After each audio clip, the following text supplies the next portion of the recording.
it's just Martine and welcome to the start of another weekly reading vlog. It's bright and early Monday morning, 7:30 a.m. and I'm about to head out the door to grab some breakfast before I have a big day ahead of me, mainly research related. My lab is visiting a preschool this morning to work with some kids, and then this afternoon I have therapy and material building session for a different research project and all of those things. So no idea when I'll read today, but I have to at some point because I've joined a buddy read of The Atlas 6 by Olivia Blake, and I'm also doing a buddy read this week of The Thursday Murder Club, which I started last night. Big things happening this week. Let's go. Good morning. Happy Tuesday. Today I have classes all day, so another busy day, I guess. Last night I started The Atlas 6 and I got to page 35. Not too far into it, but I'm really enjoying it so far. I'm finding the characters fascinating. We haven't even met all of them yet. Like, we haven't met 6 of them yet, so I'm assuming we haven't met all of them yet, but the ones that we've met, I think I've met 4, maybe 5, are really fascinating to me, and I just love having a bunch of competitive people competing for something, so I'm excited about it. And I'm also making good progress on the Thursday Murder Club. I think I'm like a third of the way into that. Really enjoying the writing style still, so I'm just vibing there. It's probably gonna be a few days before I finish anything, so at least wanted to say hello.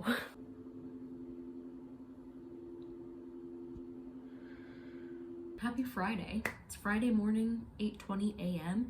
and last night I finished reading The Thursday Murder Club. As I mentioned, I was doing this as a buddy read with a bunch of people. I went off schedule a bit because this was one of the only books I'm reading right now that was holding my attention enough to get over the fact that I'm not feeling my best right now. So concentrating on reading this week has been rough, but I enjoyed this book. I gave it 3.5 stars. It would have been more of a 4 if the mystery had wrapped up in a different way, I think, because for the first 2/3 of this, I was really enjoying it. The vibes were immaculate. It's about this group of people at a retirement center, and they've nicknamed themselves the Thursday Murder Club, and they like looking at old murder cases and seeing if they can solve them. And suddenly there's like a relevant murder nearby, so they get involved. And I really loved the group and their dynamics and just how it all worked out. I think it was the actual mystery in this one, because there were so many components, like so many moving parts, it was almost like several mysteries at once, and so it felt disjointed and introduced a lot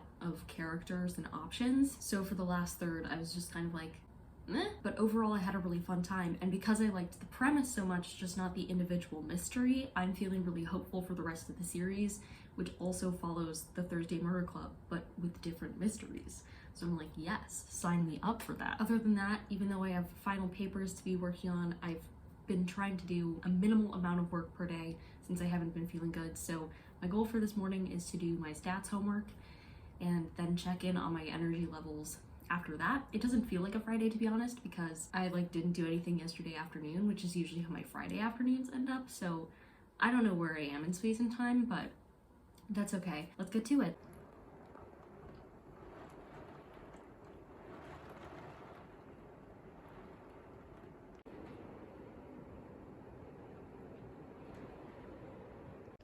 It's only a few minutes later and you can barely tell it rained. Like, yes, everything is damp, but like it looks completely different. Sun is out, everything. Oh my goodness.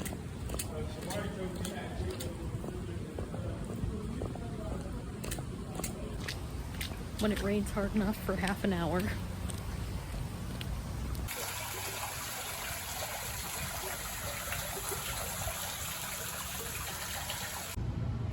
That's me.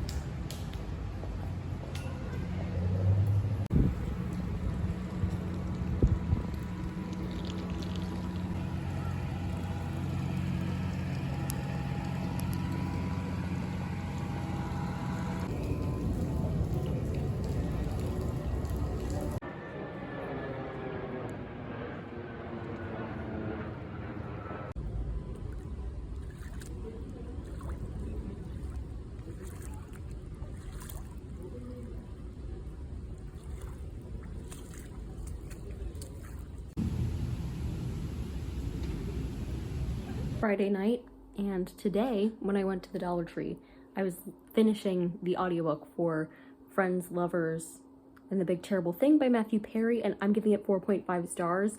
There were points that were repetitive. Lots of people said in reviews that it maybe needed more edits, and I can't fully speak to that because I listened to the audiobook, and so it is just listening to Matthew Perry talk about his life.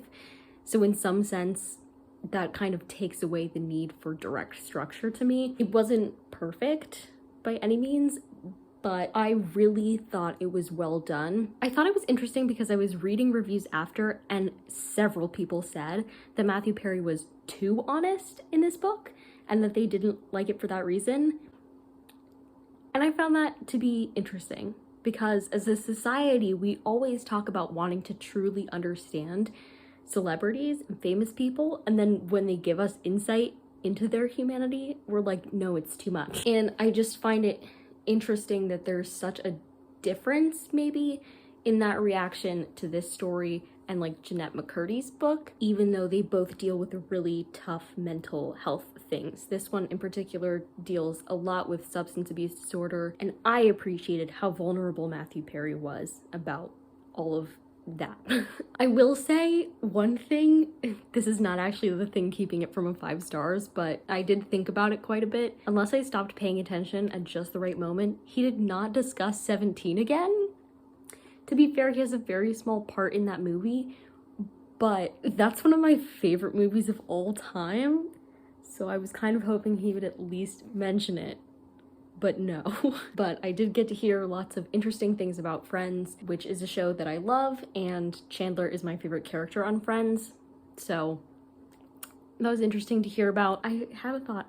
Oh, particularly I found it interesting when he was talking about money, like when they ended up making $1 million per episode, because I guess I didn't realize. Okay, so back up. A couple weeks ago, maybe last week, I looked up like how much the actors on Riverdale make per episode, and it's like $40,000 per episode, and I was like, wow, that's crazy. Per episode? There are like 22 episodes in a season. That's so much money, because like that's more than I make in a year, right? So when Matthew Perry was like 1 million per episode, and then he talked about another job where they wanted to give him 50K per episode, I was like, that's still better than the cast of Riverdale. And he almost turned that down, and he made them put it higher. And that was just wild to me. I cannot fathom making that amount of money in so short a time. I can't even really fathom that amount of money, much less in that span of time. So that just, wow, that blew me away. I had a good time reading it. Well, good time. It's a really tragic book, but I'm glad I read it. And I used it to attack another realm for Realmathon for several prompts, something like 30 some points. So that's always good. And now I'm gonna work on editing a video. And even though I've mentioned or shown you multiple books that I've started this week that I have not yet finished, like The Atlas 6 or In a Cottage in a Wood, I think I'm going to end this vlog here and start a weekend vlog because it's Peace Talks for Realmathon this weekend. And even though I don't intend on getting many bonus points from that because I'm in the middle of too many books to start too many other books, I will have books to talk about. And I've recently been short on video ideas, so this will make another video. You see? You see? Okay. Yeah. So I'm gonna end this vlog here. If you liked it, go ahead and give it a big thumbs up and comment down below what's your favorite type of weather, I guess. And subscribe for more reading, writing, and college lifestyle content. And until next time, bye humans, bye!